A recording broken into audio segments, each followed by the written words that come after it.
தியானம் தியானம் பண்ணும் பொழுது நம்ம உடம்புலையும் மனசுலையும் அறிவு நிலையிலையும் என்னென்ன மாற்றங்கள் நடக்குது அப்படிங்கிறத எனக்கு தெரிஞ்ச விஷயங்களை ஷேர் பண்ணுறேன். நம்ம நிறைய பேர்த்து கூட பழகுறோம் சொசைட்டியில். நம்மளுடைய லைஃப் ஸ்டைல், நம்மளுடைய பிஸ்னஸ், நம்மளுடைய ஒர்க் ஆகட்டும், எத்தனையோ விஷயங்கள் டெய்லியும் நம்ம ரொட்டீனில் நம்ம ஃபேஸ் பண்ணிகிட்ருக்குறோம். நம்ம சரியான பாதையில் தான் போகிறோமா அப்படிங்கிறத தெளிவுபடுத்திக்கிறதுக்கு இந்த மெடிடேஷன் ரொம்ப பிரயோஜனமாக இருக்கும்.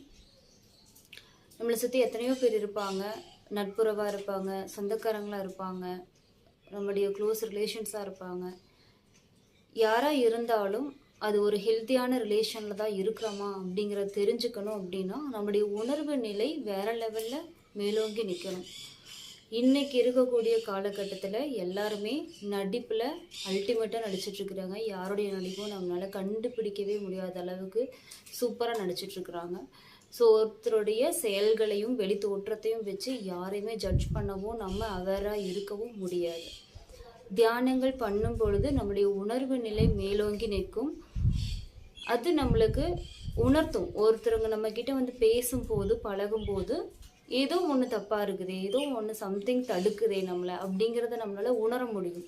அப்போ அந்த இடத்துலையே நம்ம தற்காத்துக்க முடியும். இது யாரையுமோ குறை சொல்லவோ இல்லை ஒருத்தவங்களுடைய பாசிட்டிவ் நெகட்டிவ் நல்லது கெட்டது இதெல்லாம் எதுவுமே கிடையாது.